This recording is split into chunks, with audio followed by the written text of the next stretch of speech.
بسم اللہ الرحمن الرحیم۔ سلسلہ نصیحت و اصلاح، حصہ دوم۔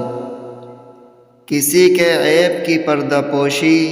اسی وقت جائز ہے جب اس عیب کا اثر اس شخص کی ذات کی حد تک محدود ہو، لیکن اگر اس سے کسی دوسرے شخص کو نقصان پہنچنے کا اندیشہ ہو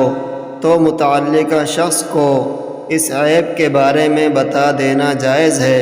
بلکہ باعث ثواب ہے، بشرطے کہ نیت دوسرے کو نقصان سے بچانے کی ہو، پہلے والے شخص کو رسوا کرنا مقصود نہ ہو۔ مثلا ایک شخص کی عادت ہے کہ وہ لوگوں کا پیسہ دھوکے سے لے کر کھا جاتا ہے یا قرض لے کر واپس کرنے کا اہتمام نہیں کرتا، اور ناواقف لوگ اس کے ساتھ معاملہ کر کے نقصان اٹھا سکتے ہیں، تو جن لوگوں کو نقصان پہنچنے کا خطرہ ہو انہیں بتانے میں کوئی حرج نہیں۔ اسی طرح اگر کسی شخص نے کہیں شادی کا پیغام دیا ہے اور لڑکی والے اس کے حالات کی تحقیق کرنا چاہتے ہیں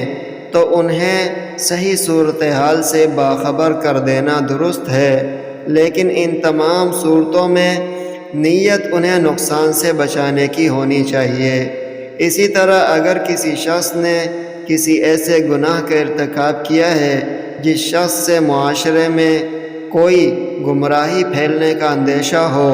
تو لوگوں کو اس کے شر سے باخبر کرنے میں بھی کوئی حرج نہیں، بلکہ باخبر کرنا باعث اجر و ثواب ہے،